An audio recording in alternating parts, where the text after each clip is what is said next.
오늘 이 시간에는 위로부터 난 지혜라는 제목으로 하나님의 말씀을 전하도록 하겠습니다.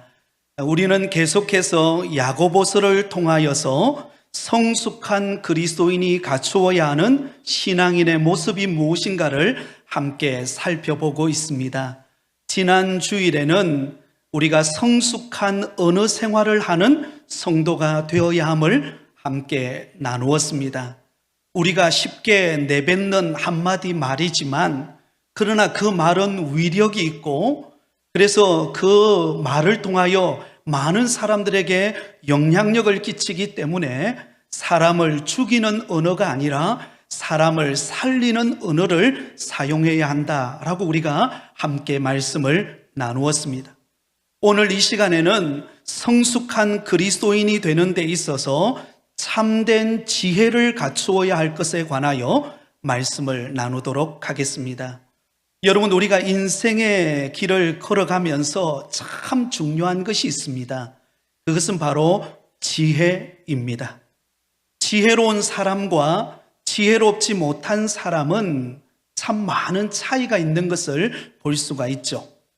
작가 김동범 씨라고 하는 분이 저녁이 있는 삶을 꿈꾸는 당신에게 주는 말이라는 책에서 지혜로운 사람과 어리석은 사람의 차이에 대하여 이렇게 소개하고 있습니다.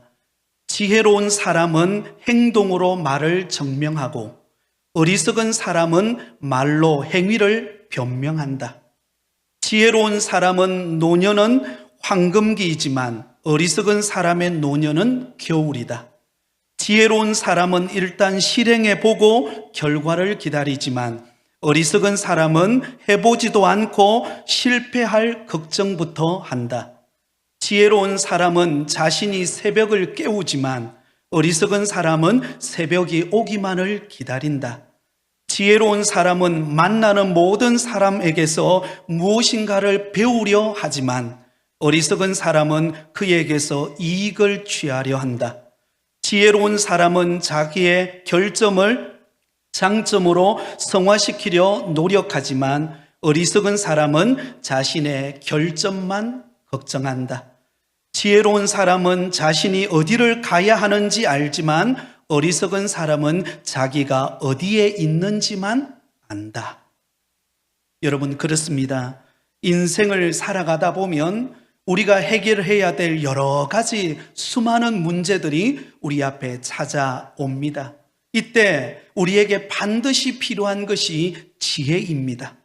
지혜가 있으면 문제를 쉽게 해결하고 더욱 풍성한 결과를 얻습니다. 하지만 지혜가 없으면 그 문제 때문에 큰 곤욕을 치르고 낭패를 얻게 됩니다. 그러므로 오늘 이 시간 예배드리는 우리 모든 성도들은 오늘 말씀을 듣는 가운데 항상 지혜로운 성도가 되시기를 예수님의 이름으로 축원드립니다. 그런데 오늘 본문을 보면 우리가 지혜를 가졌다고 다 좋은 것은 아니라고 말합니다. 그것은 어떤 종류의 지혜를 가지고 있느냐가 그 삶의 결과를 나타내 준다는 것이죠. 그래서 오늘 본문의 야고보 사도는 두 종류의 지혜가 있음을 우리에게 가르쳐 줍니다. 하나는 위로부터 내려오지 않는 지혜, 곧 이 세상의 지혜가 있다는 것입니다. 이것은 우리가 경계하고 멀리해야 할 지혜입니다. 그리고 또 다른 하나는 반드시 우리가 가져야 하는 지혜, 곧 위로부터 내려오는 지혜가 있다라고 말씀합니다. 여러분, 지혜라고 다 같은 지혜가 아닙니다. 지혜라고 우리가 아무 지혜나 사용해서는 안 됩니다. 올바른 지혜를 가지고 우리는 살아가야 한다는 것입니다. 자, 그렇다면 먼저 우리가 경계하고 피해야 할 지혜는 무엇입니까? 그것은 바로 이 세상의 지혜입니다. 오늘 본문 15절 말씀을 우리 같이 읽겠습니다. 이러한 지혜는 위로부터 내려온 것이 아니요 땅 위의 것이요 정욕의 것이요 귀신의 것이니라. 여러분, 지혜 가운데서 위로부터 내려오지 않는 지혜가 있다는 것이죠. 그 지혜는 어떤 지혜를 말합니까? 이 세상에 있는 지혜를 말합니다. 그러면 이 세상의 지혜란 무엇을 말할까요? 여러분, 사람들은 이 땅에 태어날 때에 저마다 기본적인 지혜를 가지고 태어나는 것을 볼 수가 있습니다. 여러분, 갓난 아이들을 가만히 유심히 쳐다보면 어떻습니까? 갓난 아이가 태어나서 배가 고프면 어때요? 웁니다. 그리고 기저귀가 젖으면 우는 것이죠. 이것은 누가 가르쳐주지 않아도 태어나면서 자연스럽게 갓난아이가 가지고 있는 지혜죠. 그래서 배가 고프면, 기저귀가 젖으면 울음을 통하여서 어머니의 돌봄을 받습니다. 또한 여러분, 이 세상을 살아가면서 다양한 환경을 접하면서 우리는 스스로 지혜를 터득하기도 하고 또 교육과 경험을 통해서 우리는 지혜를 전수받기도 합니다. 제가 말씀을 준비하면서 제가 어릴 때의 생각이 났어요. 지금은 좀 목사처럼 보이지만 어릴 때는 굉장히 개구장이었습니다. 믿거나 말거나, 그죠? 굉장히 개구장이었어요. 그래서 굉장히 노는 거 좋아했는데요. 어릴 때 어떤 일이 있었냐면 장난감 자동차가 있잖아요. 그 장난감 자동차 바퀴가 두 개가 이렇게 양쪽에 있고 중간에 긴 쇠가 연결이 되어 있잖아요. 그래서 이것을 이렇게 세워두었는데 호기심이 많으니까 그것을 고무신을 신고 그 위에를 확 밟았어요. 저는 밟을 때 어떤 생각을 했냐면 쇠가 구부러질 거라고 생각을 했어요. 그런데 제 생각과 다르대요.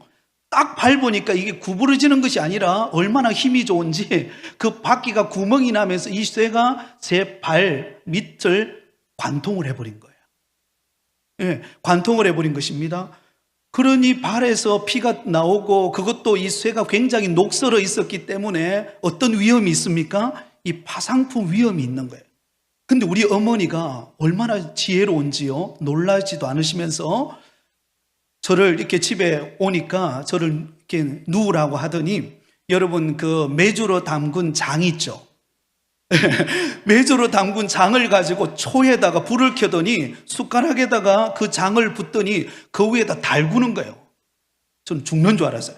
이렇게 달구더니 그 달구어진 그 장을 사정없이 제가 상처난 그 발바닥에다가 붓는 거예요.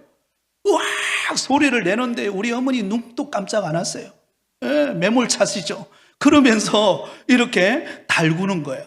한참을 달구고 나니까요, 며칠 지나고 나니까 나았어요. 이게 지혜죠. 여러분, 때로는 어릴 때 이게 넘어지면 상처가 나면 뭘 바릅니까? 쑥을 가져와가지고 그 찍어가지고 바르기도 하고 된장을 발라가지고 낫기도 한 경험이 아마 여러분에게 있을 것입니다. 요즘에야 약을 쓰니까 쉽게 해결하지만 시골 같은 경우는 그런 지혜를 가지고 있는 것을 볼 수가 있습니다. 그러나 여러분, 사람은 이 땅에 태어날 때 또는 죄 중에 태어났기 때문에 여러분, 우리의 타고난 지혜는 온전할 수 없습니다. 또 사람이 살아가는 이 세상, 우리가 살아가는 이 세상은 어떤 곳입니까? 소돔과 고모라 성과 같이 죄악이 관영한 곳입니다. 시대가 변해가면 변해갈수록 더 악해져가는 이 시대를 우리는 보게 됩니다. 그러니 이 세상 속에서 터득한 전수받은 지혜라고 하는 것은 세상적이고 온전할 수 없는 것입니다. 무엇보다도 오늘 본문 15절에 말씀하고 있는 야고보 사도가 우리에게 경계해야 하는 이 세상의 지혜를 언급하고 있는 이유가 무엇입니까?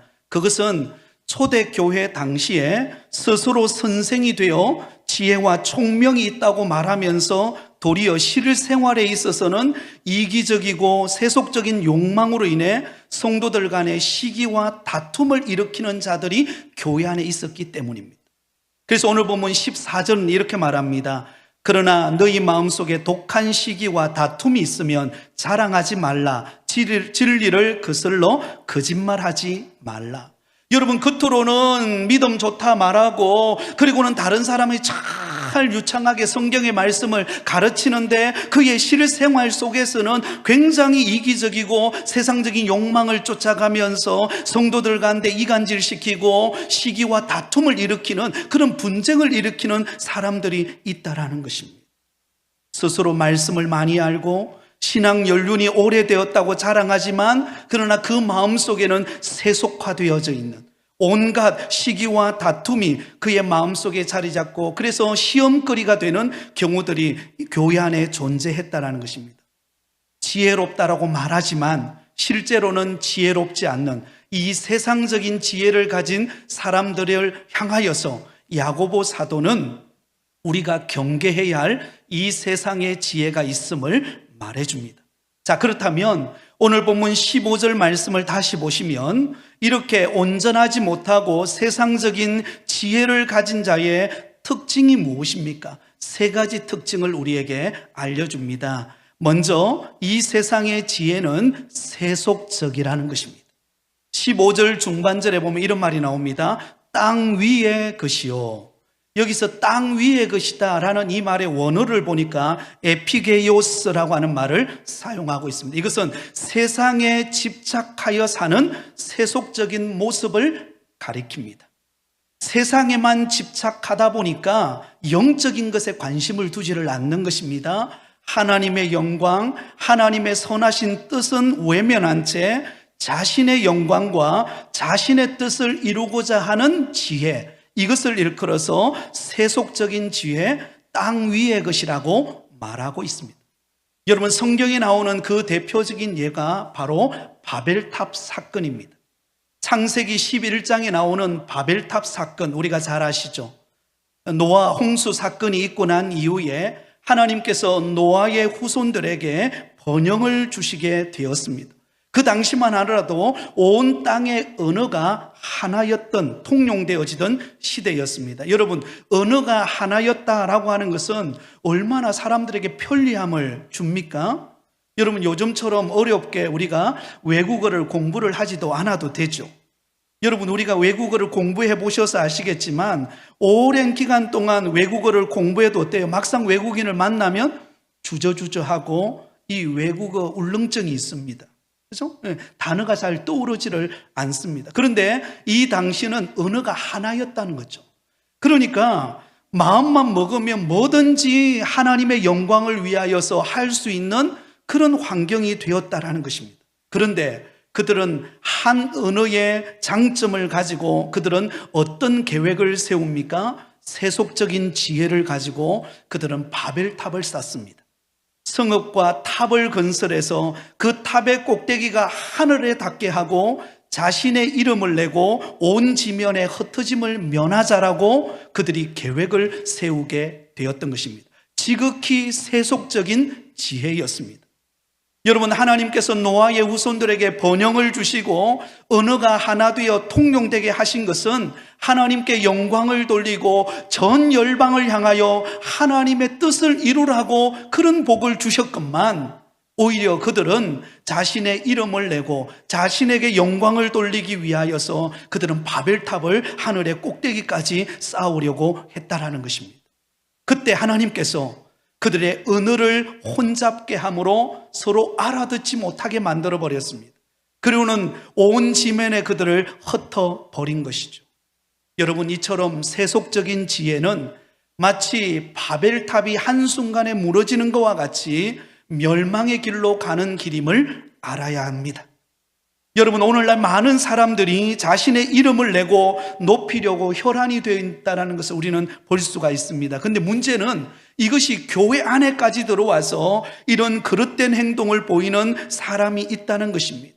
여러분, 하나님께 영광을 돌리고 그리고 교회 안에서 겸손히 섬겨야 하는데 자신의 이름을 내고 자신을 높이려고 하고 자신이 인정받으려고 봉사하는 경우들이 있다는 것이죠. 안타까운 일이 아닐 수 없습니다. 바로 이런 지혜가 바로 세속적인 지혜임을 말해주고 있습니다. 그러므로 우리는 항상 하나님의 영광을 위하는 삶을 사실 수 있기를 바랍니다. 우리는 매일같이 자신에게 이렇게 질문해야 합니다. 나는 정말 하나님의 영광을 위하여 이 일을 하고 있는가? 오늘도 하나님 앞에 예배드리러 나왔는데 이 시간에 드리는 이 예배를 통하여 정말 하나님을 기쁘시게 하려고 하는가? 그 마음의 중심이 있다면 하나님이 우리를 기뻐 받으실 줄 믿습니다. 또한 이 세상의 지혜는 정욕적이다라고 말하고 있습니다. 15절 중반절에 보면 정욕의 것이요 라고 그렇게 말했습니다. 이 정욕적이라고 하는 말은 마치 동물들이 자신의 본능에 이끌려서 살아가는 것처럼 이 세상의 안위와 쾌락과 욕구만을 추구하며 살아가는 지혜를 말합니다. 굉장히 이기적이죠. 자기중심적이죠. 내가 원하는 욕망에 사로잡혀 살아가는 삶을 말한다라는 것입니다. 성경에 그 예가 있죠. 여러분, 아브라함의 조카였던 롯이 선택한 땅이 어디입니까?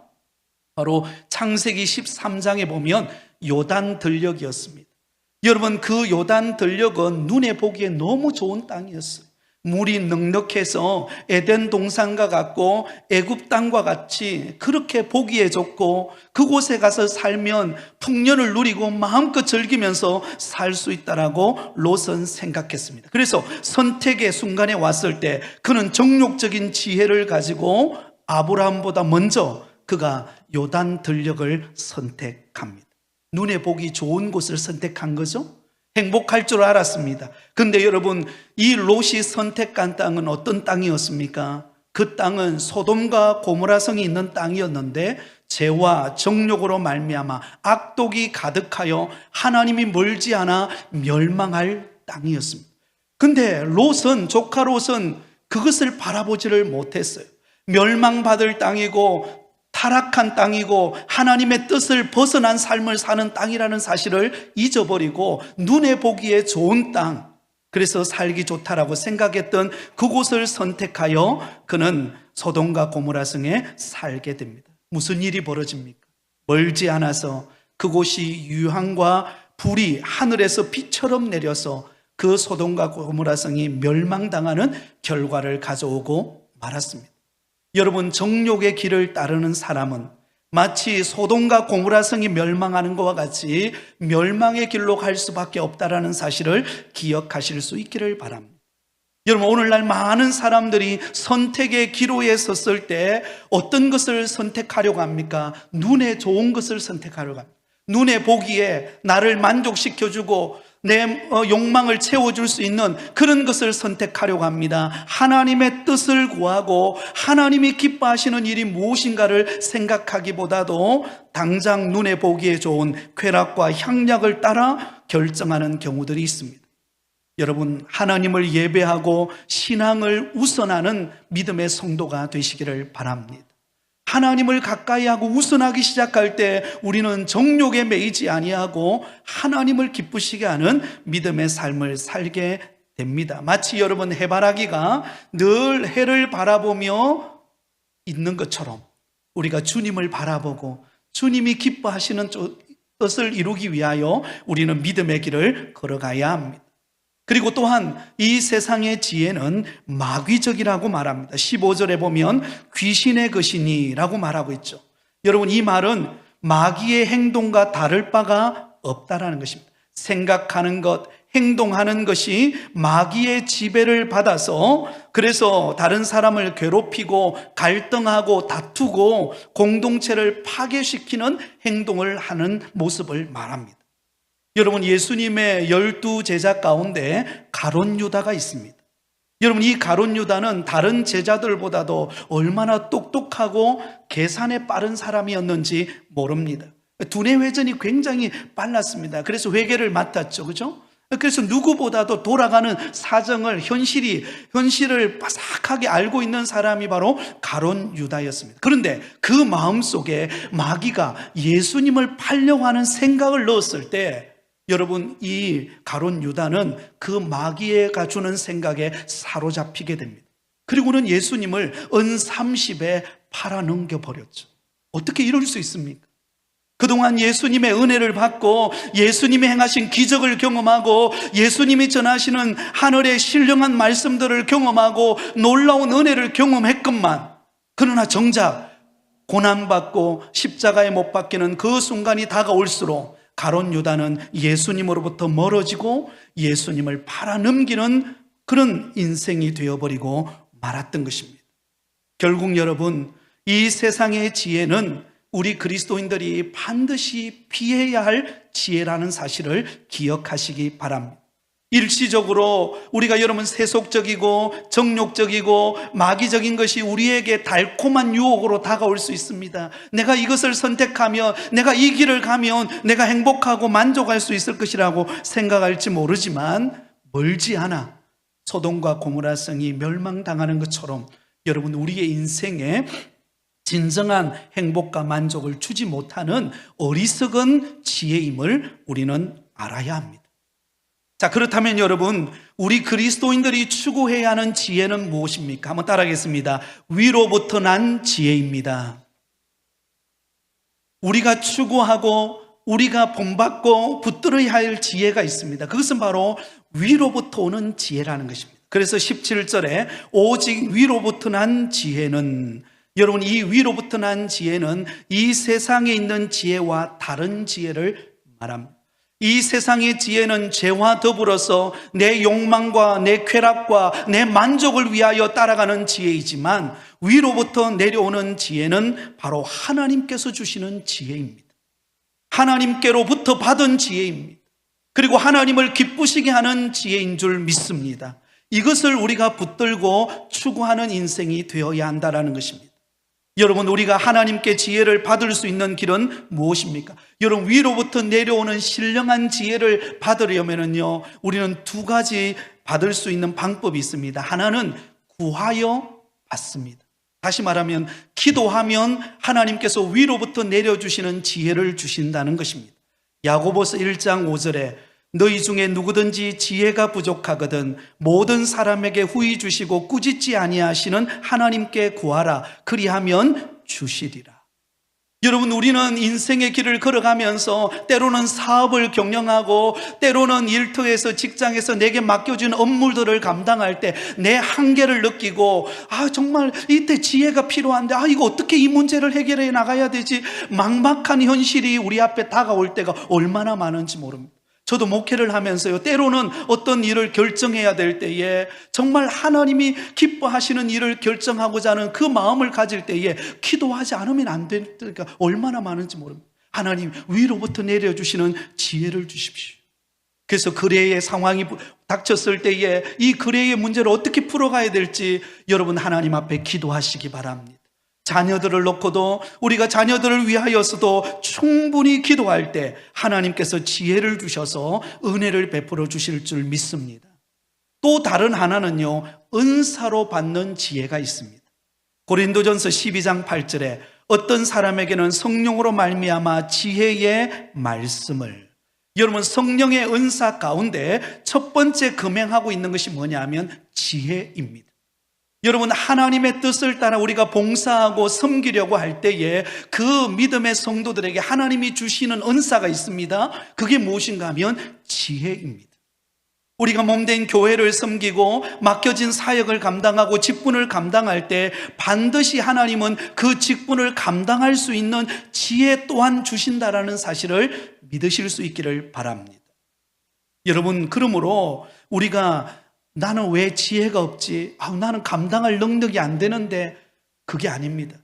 하나님이 우리에게 직분을 주셨다면, 하나님께서 우리에게 은혜를 베풀어 주셨다면 그것을 감당할 수 있는 지혜 또한 하나님이 우리에게 주신다라는 것을 믿고 그 일을 묵묵히 감당하실 수 있기를 바랍니다. 자, 그러면 이러한 지혜, 위로부터 내려오는 이 지혜를 가진 자의 특징이 무엇일까요? 자, 오늘 본문 17절, 18절을 우리 같이 합심해서 같이 읽겠습니다. 17절, 18절입니다. 시작. 오직 위로부터 난 지혜는 첫째 성결하고 다음에 화평하고 관용하고 양순하며 긍휼과 선한 열매가 가득하고 편견과 거짓이 없나니 화평하게 하는 자들은 화평으로 심어 의의 열매를 거두느니라. 아멘. 자, 위로부터 난 지혜에 대해서 여러 가지를 이야기하고 있습니다. 이것을 요약해 본다면 세 가지로 요약해 볼 수가 있습니다. 위로부터 내려오는 지혜는 어떤 것인가? 제일 먼저 하나님 앞에 성결하다라는 것입니다. 17절에 오직 위로부터 난 지혜는 첫째 성결하고, 이 성결하다라고 하는 이 말은 순수하다, 불순한 동기가 없다 라는 뜻을 가지고 있습니다. 여러분, 위로부터 내려오는 지혜는 어떤 지혜입니까? 불순물이 들어있지 않는 순전한 동기와 행동을 유발시킨다는 것입니다. 초대교회 때에 하나님께서 초대 예루살렘 교회에 놀라운 부흥을 허락하십니다. 오순절 마가다락방에 바람같이 불의 혀같이 성령이 임하자 그 초대교회 성도들이 성령을 받고 나가서 복음을 전하고 하나님의 말씀의 능력을 체험하기 시작하니까 담대해졌습니다. 그리고는 모이기에 힘쓰고 나가서 전도하기 시작하니까 놀라운 부흥의 역사가 일어났어요. 그러자 여러분, 교회 안에는 부유한 성도들도 있었지만 가난하고 소외되어지고 힘든 성도들이 많이 그 예루살렘 교회 안으로 몰려들게 되었습니다. 그때 그 가난하고 어려운 성도들을 잘 돌보기 위해서는 재정이 필요하죠. 그때 여러분 누가 헌신하는가 하면 바나바가 마음이 따뜻한 성품을 가진 바나바가 자신의 밭을 내어놓고 그 교회의 어려운 성도들을 돕는 구제 사역을 감당합니다. 순수한 마음으로 그 어렵고 힘든 성도들을 도와주기 위하여서 자신의 것을 아까워하지 않고 드리는 순전한 동기, 그 성결한 마음으로 헌신하게 됩니다. 그러니까 그 초대 예루살렘 교회 성도들이 이 바나바를 존경하지 않을 수가 없는 거예요. 그렇게 순수한 믿음으로 그러한 순수한 헌신을 통하여 하나님의 몸된 교회를 섬겨가는 이 바나바를 볼 때에 감동이 되지 않을 수가 없는 거예요. 그래서 늘 존경하고 입만 열면 우리 바나바와 같이 참 저런 믿음의 사람이 없다고 고백한 거예요. 근데 그 말을 듣고 있던 아나니아와 삽비라가 그들의 마음속에는 사실은 드리고 싶은 마음은 없어요. 그런데 바나바가 존경받는 그 모습을 보고 우리도 어떻게 하면 우리 성도들로부터 내가 존경받을 수 있을까라고 하는 순수한 동기가 아닌 불순의 동기가 마음속에 나도 밭을 팔면 나도 인정받고 존경받을 수 있겠구나, 이런 생각을 가지고 그는 밭을 팝니다. 그리고는 밭을 팔고 난 다음에 보니까 너무 아까운 거예요. 그래서 일부를 숨겨둡니다. 그리고는 나머지만 사도 베드로에게 가져가죠. 그때 베드로 사도가 그에게 이렇게 말합니다. 사도행전 5장 4절에 어찌하여 이 일을 내 마음에 두었느냐, 사람에게 거짓말한 것이 아니요 하나님께로다. 그의 마음의 동기가 순수하지 않았다는 것입니다.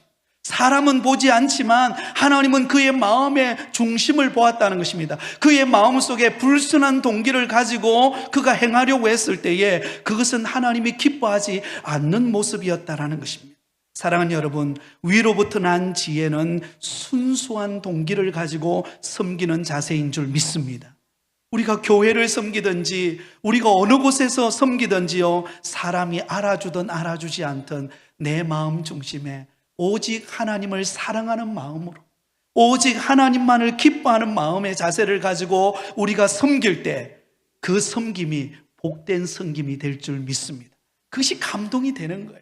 그것이 위로가 되고, 그래서 어떤 환경 속에서도 우리는 감사할 수가 있다는 것입니다. 또한 위로부터 난 지혜는 두 번째로 다른 사람에게 유익이 되게 합니다. 한번 따라하겠습니다. 다른 사람에게 유익이 됩니다.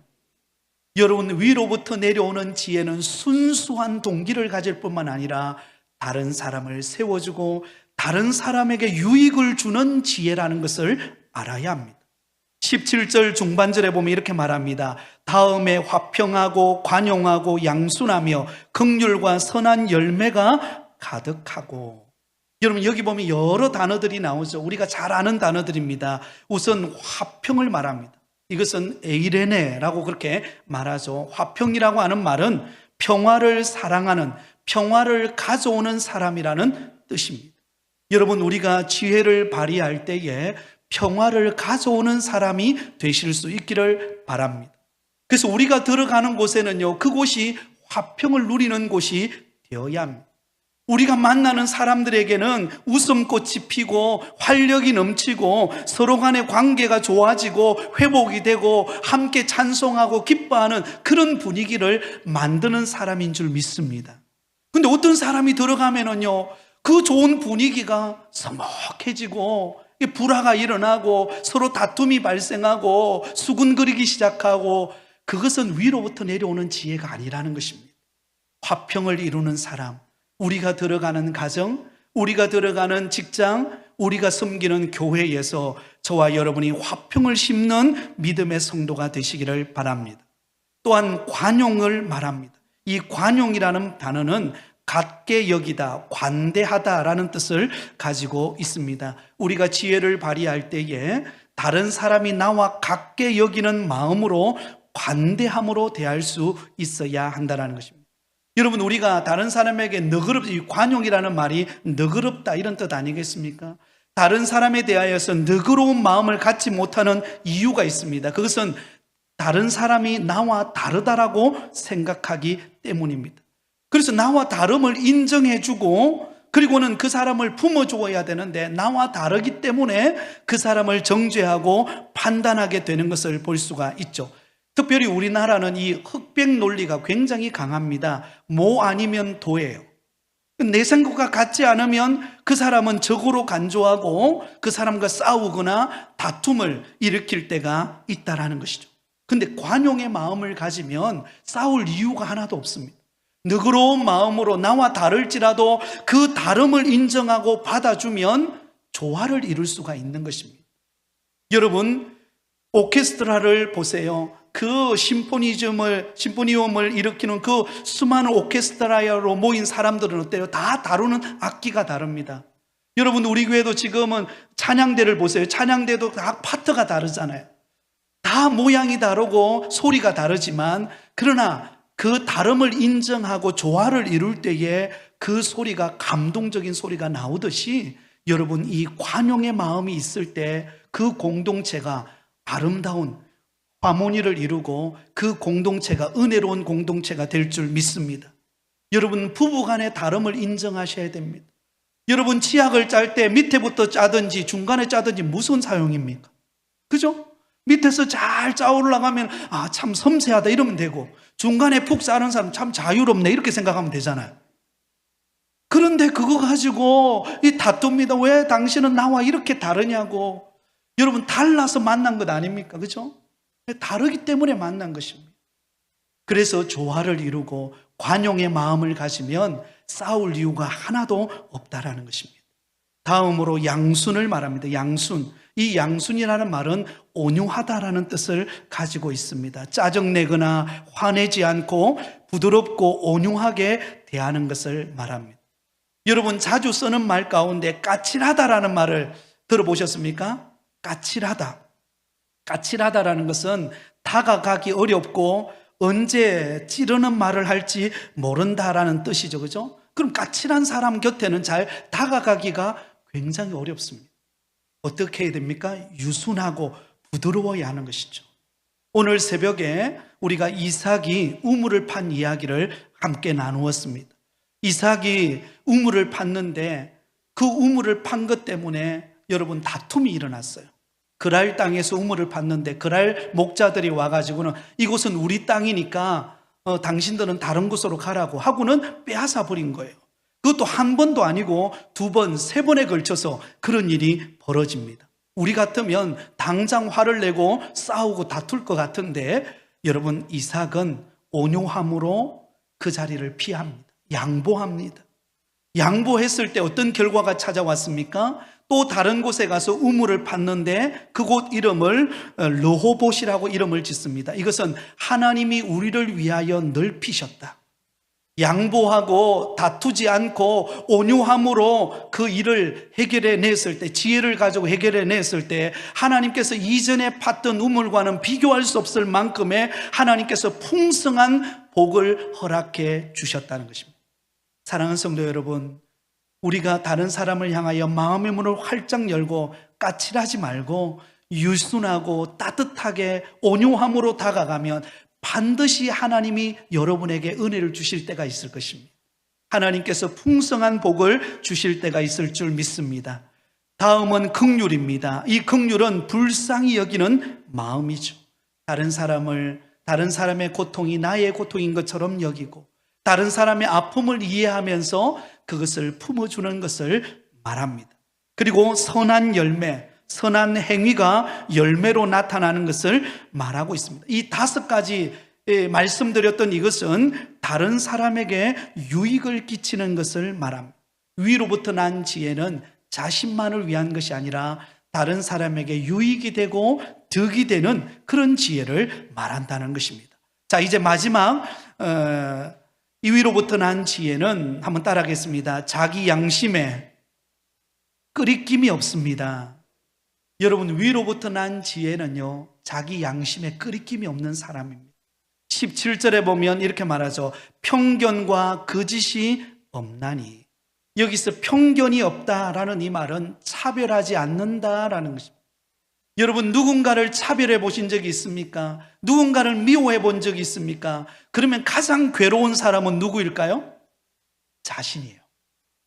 누군가를 차별하고 판단하고 정죄하고 누군가를 미워하고 시기하면은요, 가장 괴로운 사람은 다른 사람이 아니라 자신입니다. 본인이에요.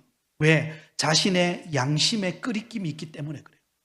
내 마음속에 여러분 남편을 미워하는 마음이 생기고 아내를 미워하는 마음이 생기면요, 가장 괴로운 사람은 자신이에요. 그래서 밥도 못 먹고요, 어디 마음 편하게 이렇게 지내지를 못하는 것입니다. 그러므로 여러분, 편견이 없어야 됩니다. 네. 자신의 마음속에 이 차별하는 마음, 미워하는 마음, 정죄하는 마음을 내려놓아야 합니다. 편견이 없으면요, 누구든지 끄리낌 없이 만날 수가 있는 것입니다. 누구를 대해도 얼굴에 미소가 나오는 것입니다. 서로를 바라볼 때에 웃음 짓고 행복해하고 함께 만나서 기쁨을 나눌 수 있는 이런 관계가 되어진다는 것이죠. 또한 여러분, 거짓이 없어야 합니다. 이 거짓이 없다라는 말은 진실하다라는 말입니다.